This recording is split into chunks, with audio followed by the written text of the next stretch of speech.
আমি ডক্টর কাউসার, neurosurgery resident. আজকে আমি মেনলি আলোচনা করতে এসেছি, সেটা হচ্ছে আমাদের কিছু ইম্পর্টেন্ট বেলিয়ান লাভের থেকে ইম্পর্টেন্ট চার্ট গুলো নিয়ে আমরা আলোচনা করব। আজকে আমরা শুধুমাত্র প্রথম চ্যাপ্টারের কিছু ইম্পর্টেন্ট চার্ট নিয়ে আলোচনা করব। আমাদের মেইন উদ্দেশ্য আসলে আহ, কিছু ইম্পর্টেন্ট জিনিসের কনসেপশন ক্লিয়ার করা এবং সহজে যেন পরীক্ষার প্রস্তুতিটা নেওয়া যায়। অল্প অল্প করে পড়ে, প্রতিদিন আমরা অল্প অল্প করে পড়ে যেন পরীক্ষার প্রস্তুতিটা নিতে পারি, এবং যারা অলরেডি এই জিনিসগুলো পড়ে গেছেন তারা যেন জাস্ট একটু রিভিশন দিতে পারেন, সেজন্যই এটা করা। এবং এটা আসলে এমন একটা সিস্টেমে করতে চাচ্ছি যেন আপনারা পডকাস্টের মাধ্যমে, অর্থাৎ জামে আটকে আছেন বা যে কোনো জায়গায় কাজের মধ্যে আছেন, ফাঁকে দিয়ে অল্প একটু পড়াশোনা করে ফেলা, এটাই হচ্ছে আমাদের মেইন উদ্দেশ্য। হ্যাঁ, এটা কখনোই মেইন বইয়ের বিকল্প নয়, এটা শুধুমাত্র একটু পড়াশোনার টাচে থাকার জন্য। যারা অত্যন্ত ব্যস্ত আছেন তারা যেন একটু পড়াশোনা, এই ব্যস্ততার মাঝখানে যেন পড়াশোনাটা করে ফেলতে পারেন, সেজন্য। তো আমরা প্রথমে চলে আসি। আমাদের প্রথমে যে চার্টটা আছে সেটা হচ্ছে some secondary triggers of the metabolic response to injury. আচ্ছা, আমরা এখন মেটাবলিক রেসপন্স টু ইনজুরি এই চ্যাপ্টারের শুধু টেবল এবং কিছু ইম্পর্টেন্ট ছবি, এগুলোই শুধু আলোচনা করবো। হ্যাঁ, তো আমার সাথে সাথে আপনারা যদি ভালো করে শুনেন, কয়েকবার শুনেন, তাহলে কিন্তু হয়ে যাবে। আর সাথে তো ভিডিওটা দেখতেই পাচ্ছেন। তো আমাদের প্রথম হচ্ছে, এখান থেকে কিন্তু কোশ্চেন আসতে পারে, some secondary triggers of the metabolic response to injury, secondary triggers of inflammatory pathways, যেগুলো আছে যে কোন কোন ক্ষেত্রে আমাদের ইনফ্লামেটরি পাথওয়েজ এর ট্রমা এন্ড সার্জারি, কোন কোন ক্ষেত্রে আমাদের সেকেন্ডারি ট্রিগার এগুলো যদি হয় তাহলে amplify or prolong the catabolic phase. এইগুলো কি করবে? Amplify or prolong the catabolic phase. তাহলে প্রশ্নটা একটু ঘুরিয়ে করতে পারে যে কোনটার কারণে ক্যাটাবলিক ফেজটা বেড়ে যেতে পারে, কোনো একটা রেসপন্সে, ইনজুরির রেসপন্সে ক্যাটাবলিক ফেজটা কোন কোন ক্ষেত্রে বাড়ে। তাহলে কোন কোন ক্ষেত্রে বাড়ে? সেপসিস হলে বাড়ে, হেমোরেজ হলে বাড়ে, ম্যাসিভ ট্রান্সফিউশন যদি আমরা করি, হুদাই দরকার নাই তাও আমরা একটা পেশেন্টকে ম্যাসিভ ট্রান্সফিউশন দিলাম, তাহলে কিন্তু আমাদের ক্যাটাবলিক ফেজটা ডিউরেশনটা বেড়ে যাবে। অ্যাসিডোসিস যদি থাকে পেশেন্টের, যদি আমাদের অ্যাসিডোসিস আমরা কারেকশন না করি, তাহলে কিন্তু পেশেন্টটা হিলিং হতে সময় লাগবে, আমাদের ক্যাটাবলিক ফেজটা অনেক বেড়ে যাবে, লেন্থটা। আর সার্জারি হইলে অবশ্যই ক্যাটাবলিক ফেজ বাড়বে, ক্রাশ সিনড্রোম হলে ক্যাটাবলিক ফেজ বাড়বে, ইসকেমিয়া রিপারফিউশন সিনড্রোম বা ইসকেমিয়া রিপারফিউশন হলেও কিন্তু ক্যাটাবলিক ফেজটা বাড়বে। তাহলে এটা কি? Some secondary triggers of the metabolic response to injury. এগুলোর মধ্যে sepsis, haemorrhage, massive transfusion, acidosis, surgery, crash syndrome, ischaemia reperfusion syndrome, এই জিনিসগুলো আছে। এবং এটা কি করতে পারে? এখান থেকে অর্গান ফেলিওর হইতে পারে, এখান থেকে ইমিউনো ডিসফাংশন হইতে পারে। তাহলে এই জিনিসগুলো আমাদের মাথায় রাখতে হবে যে এগুলো থেকে অর্গান ফেলিওর এবং ইমিউনো ডিসফাংশন হইতে পারে। এবার আমরা চলে যাচ্ছি নেক্সট। নেক্সট আমাদের যেটা, সেটা হচ্ছে আরেকটা বক্স, সেটা হচ্ছে neuro endocrine response to injury or critical care. Neuro endocrine কি কি রেসপন্স আছে?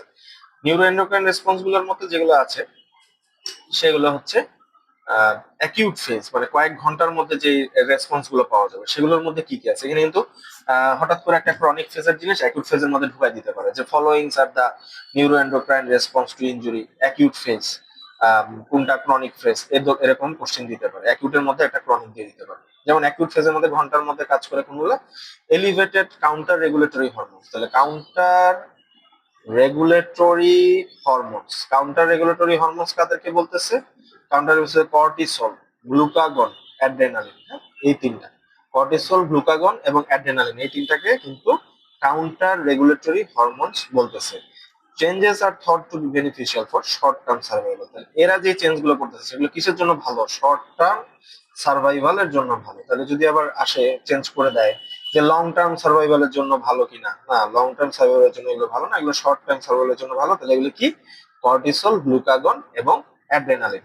এরপরে আসে আমরা ক্রনিক ফেজ বা কয়েক দিনের মধ্যে যেগুলো কাজ করে, সেগুলো কি? হাইপোথ্যালামিক সাপ্রেশনের জন্য হয়। সেগুলো কেন হয়? হাইপোথ্যালামিক সাপ্রেশন এর জন্য হয়। আর এগুলোর সাথে রেসপেক্টিভ টার্গেট অর্গান হরমোনস গুলো জড়িত থাকে। হ্যাঁ, এগুলোর সাথে কি? ক্রনিক ফেজের জন্য ক্রনিক ওয়েস্টিংটা হয়। তাহলে ক্রনিক ওয়েস্টিং এর জন্য রেসপন্সিবল কে? ক্রনিক ফেজের হরমোন। এগুলোর জন্য কর্টিসল, গ্লুকাগন, অ্যাড্রিনালিন কিন্তু রেসপন্সিবল না। তাইলে নিউরো এন্ডোক্রাইন রেসপন্সের জন্য আমরা অ্যাকিউট ফেজের হরমোন গুলো পেয়ে গেলাম, সেটা হচ্ছে কর্টিসল, গ্লুকাগন এবং অ্যাড্রেনালিন। এই তিনটা মেইনলি, কর্টিসল, গ্লুকাগন এবং অ্যাড্রেনালিন, এগুলো কি? শর্ট টার্ম সার্ভাইভালের জন্য ইম্পর্টেন্ট। আর ক্রনিক ফেজের জন্য, হাইপোথ্যালামিক সাপ্রেশনের জন্য এই ক্রনিক ফেজটা হয়ে থাকে। ক্রনিক ফেজে কি হয়? ক্রনিক ওয়েস্টিং হয়, ক্রনিক ওয়েস্টিং হয়। তাহলে আমরা এবার চলে আসলাম এটাতে। এবার আমরা আরেকটা চার্ট দেখবো। সেটা হচ্ছে এই ছবিটা আমরা খুব ভালো মতো দেখার চেষ্টা করবো। সেটা এই ছবিটার মধ্যে অনেক কিছু আছে এবং এখান থেকে কিন্তু কোশ্চেন আসছিল। তো এই কি কোশ্চেন আসছিল সেটা আমরা একটু দেখার চেষ্টা করবো। তাহলে এই ছবিটাতে কি বলতেছে, এটা হচ্ছে integrated response to surgical injury. First 24 থেকে 48 ঘন্টার মধ্যে কি কি সমস্যা হয়। there is a complex interplay between the neuroendocrine stimulus response and the pro-inflammatory cytokine response of the innate immunity system, ACTH, adrenocorticotropic hormone, growth hormone, এগুলা। তাহলে এখানে কি কি ঘটনা ঘটতেছে, প্রথমে হচ্ছে যে আমাদের হাইপোথ্যালামাস। হ্যাঁ, হাইপোথ্যালামাসে তাহলে প্রথমে হচ্ছে একটা ইনজুরি হইলো, ইনজুরির ফলে হাইপোথ্যালামাসে কি কি হবে, হাইপোথ্যালামাস থেকে এসিটিএইচ এবং গ্রোথ হরমোন, এসিটিএইচ এবং গ্রোথ হরমোন এগুলো কিন্তু বাড়বে। তাহলে কি বাড়তেছে কি কি, এগুলো আমরা একটু খেয়াল করি। ACTH, growth hormone, adrenaline, cortisol, glucagon, এগুলো কিন্তু সবই বাড়তেছে। আর কোন কোন হচ্ছে আমাদের interleukin 1, TNF alpha, interleukin 6, interleukin 8, এগুলো সবই কিন্তু বাড়তেছে। অপরদিকে কমতেছে কোনগুলা, ইনসুলিন কমতেছে, IGF-1 কমতেছে, টেস্টোস্টেরন কমতেছে, T3 কমতেছে। তাহলে কমতেছে যেগুলো সেগুলো মনে রাখা আমাদের জন্য বেশি ইজি। তাও আমরা যেগুলো বাড়তেছে এবং যেগুলো কমতেছে সবগুলোই আমরা শিখে ফেলবো, এগুলো কিন্তু আমাদের লাগবে। হ্যাঁ, এবং আলটিমেটলি কি কি হচ্ছে, আলটিমেটলি হচ্ছে অ্যাডিপোসাইট লাইপোলাইসিস হচ্ছে, হেপাটিক গ্লুকোনিওজেনেসিস, গ্লুকোনিওজেনেসিস হচ্ছে হেপাটিক, অর্থাৎ গ্লুকোজ চলে আসতেছে body. Skeletal muscle protein degradation হচ্ছে, hepatic acute phase protein synthesis হচ্ছে, এবং আলটিমেটলি পাইরেক্সিয়া হচ্ছে কেন, ওই যে আমাদের এগুলা ইন্টারলিউকিন 1, টিএনএফ আলফা, ইন্টারলিউকিন 6 এবং ইন্টারলিউকিন 8, এই কয়টার জন্য পাইরেক্সিয়া হচ্ছে বা জ্বর আসতেছে। আর হাইপার মেটাবলিজম হচ্ছে কেন, ইনসুলিন কমে যাচ্ছে, IGF-1 কমে যাচ্ছে, টেস্টোস্টেরন কমে যাচ্ছে, T3 কমে যাচ্ছে, এইসবের কারণে হাইপার মেটাবলিজম হচ্ছে। হ্যাঁ, তাহলে এই জিনিসগুলো টোটালটা আমরা দেখি যে টোটালে তাহলে কি কি ঘটনা ঘটতেছে। আমাদের প্রথমে হচ্ছে পিটুইটারি গ্ল্যান্ডে কি ঘটনা ঘটতেছে, এসিটিএইচ এবং গ্রোথ হরমোন এই দুইটা কিন্তু বাড়তেছে। এই দুটো বাড়লে অ্যাডিপোসাইট লাইপোলাইসিস অর্থাৎ ফ্যাট কিন্তু ভেঙে যাচ্ছে, ফ্যাট ভেঙে যাচ্ছে। এরপরে আমাদের আসে অ্যাড্রেনালিন, অ্যাড্রেনালিনটা বাড়তেছে, কর্টিসলটা বাড়তেছে। তাহলে বাড়তেছে কি কি, অ্যাড্রেনালিন বাড়তেছে, কর্টিসল বাড়তেছে, গ্লুকাগনও বাড়তেছে, গ্লুকাগনও বাড়তেছে। হ্যাঁ, আর এদিকে আর কি কি বাড়তেছে আমাদের এদিকে, interleukin 1, TNF alpha, interleukin 6, interleukin 8, এগুলো বাড়তেছে। তাহলে interleukin 1, TNF alpha, interleukin 6, interleukin 8, এই জিনিসগুলো আমাদের সব কিন্তু বাড়তেছে। অপরদিকে এই সবগুলো বাড়তেছে, সবই আমরা বুঝলাম, কিন্তু আমাদের পরীক্ষায় কি চলে আসছিল, আমাদের পরীক্ষায় কিন্তু চলে আসছিল যে কোনটা কমতেছে। তাহলে কমতেছে কোনটা, আমাদের ইনসুলিন, ইনসুলিন যে কমতেছে এটা পরীক্ষায় চলে আসছিল। আর কি কি কমতেছে, IGF-1, হ্যাঁ, IGF-1, insulin like growth factor 1, এটা কমতেছে, ইনসুলিনও কমতেছে, ইনসুলিন লাইক গ্রোথ ফ্যাক্টর 1ও কমতেছে, টেস্টোস্টেরনও কমতেছে, T3ও কমতেছে। তাহলে কি কি কমতেছে, ইনসুলিন কমতেছে, ইনসুলিন লাইক গ্রোথ ফ্যাক্টর 1 এটাও কমতেছে, টেস্টোস্টেরনও কমতেছে এবং T3ও কমতেছে। তাহলে এখান থেকে কিন্তু কোশ্চেন আছে। তাহলে এটা কিন্তু আবারও খুবই ইম্পর্টেন্ট জিনিস, এটা খুবই ইম্পর্টেন্ট, খুবই খুবই ইম্পর্টেন্ট জিনিস। হ্যাঁ, কারণ এখান থেকে কিন্তু কোশ্চেন ঘুরায় পেঁচায় অনেক ভাবে করতে পারে। তাহলে আরেকটা প্রশ্ন এখান থেকে করতে পারে যে পাইরেক্সিয়া, যে আমাদের ইনজুরির রেসপন্সে যে পাইরেক্সিয়াটা হয় সেটা কেন হয়, সেটা তাহলে কাদের জন্য হচ্ছে, ইন্টারলিউকিন 1, টিএনএফ আলফা, ইন্টারলিউকিন 6 এবং ইন্টারলিউকিন 8, এই কয়টা জিনিসের জন্য কিন্তু পাইরেক্সিয়াটা হচ্ছে। তাহলে এই জিনিসটা খুবই ইম্পর্টেন্ট, এই চারটা থেকে কোশ্চেন আসতে পারে। এবার আমরা চলে আসি, আরেকটা চার্ট আছে ইম্পর্টেন্ট, আমরা শেষ করে দেবো কিছুক্ষণের মধ্যেই। আমরা কিন্তু মাত্র 9 মিনিট হচ্ছে পড়াশোনা করা, আর 5-10 মিনিট পড়াশোনা করলে আমাদের হয়েছে। আমাদের নেক্সট চার্টটা কি, নেক্সট চার্টটা হচ্ছে the metabolic response to surgery and injury, কি ক্যারেক্টারিস্টিক্স। এই যে এখানে জিনিসগুলো আবার একটু সামারি আকারে তুলে ধরা হয়েছে।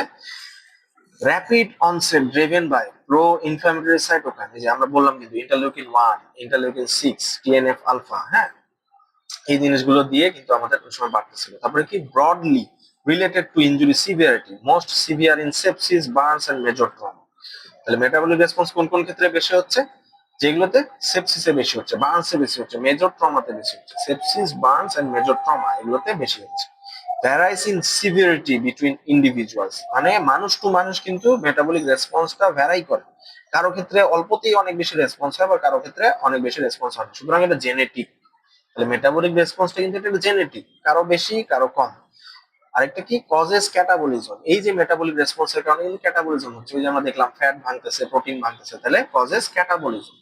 মেটাবলিক রেসপন্স টু ইনজুরি কি ক্যাটাবলিজম হবে, মাসেল ব্রেকডাউন হবে, ইমিউনো সাপ্রেশন হবে, organ organ dysfunction or failure, counterbalance by antagonist response but the balance may be imperfect. এটাকে কাউন্টার ব্যালেন্স করার জন্য একটা অ্যান্টাগনিস্ট রেসপন্স কাজ করে, কিন্তু ওইটা বেশিরভাগ ক্ষেত্রে ইমপারফেক্ট হয়, এটা ভালো মতো কাজ করে না।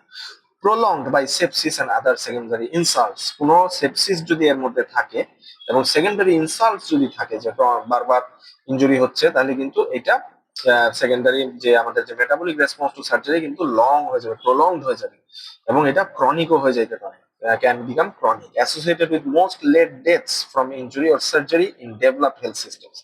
সাধারণত ডেভেলপড হেলথ সিস্টেম অর্থাৎ যে ইউএসএ, কানাডা, ওইসব দেশে কিন্তু কি হয় যে সাথে সাথে পেশেন্ট ওরা কিন্তু মোটামুটি সেভ করে ফেলতে পারে, কিন্তু লেট স্টেজে যে পেশেন্টরা মারা যায় সেগুলো মেইনলি এই যে মেটাবলিক রেসপন্স টু সার্জারির জন্য মারা যায় না, মেটাবলিক রেসপন্স টু ইনজুরির জন্য মারা যায়। হ্যাঁ, তাহলে মোস্ট লেট ডেথস এর জন্য এই মেটাবলিক রেসপন্স টু ইনজুরি কিন্তু দায়ী। তাহলে এটা মোটামুটি একটা ইম্পর্টেন্ট। এরপরে আমাদের আসি আরো একটা ভেরি ইম্পর্টেন্ট, সেটা হচ্ছে যে purpose of neuro endocrine changes following surgery or trauma. আমরা তো দেখলাম যে নিউরো এন্ডোক্রাইন একটা চেঞ্জ হচ্ছে যে কোনো একটা সার্জারি অর ট্রমার পরে, তাইলে constellation of neuroendocrine changes following surgery or trauma acts to, এটা আসলে কিসের দিকে নিয়ে যায়, provides essential substrates for survival from tissue breakdown। এই যে টিস্যু ব্রেকডাউন হচ্ছে, হ্যাঁ, গ্লুকোনিওজেনেসিসটা হচ্ছে বা লাইপোলাইসিসটা হচ্ছে, এটার মধ্যে কি হয়, এটার মধ্যে এসেনশিয়াল সাবস্টেন্স যেগুলো বডির জন্য খুবই এসেনশিয়াল সাবস্টেন্স যেগুলো, সেগুলো সে প্রোডাকশন করে।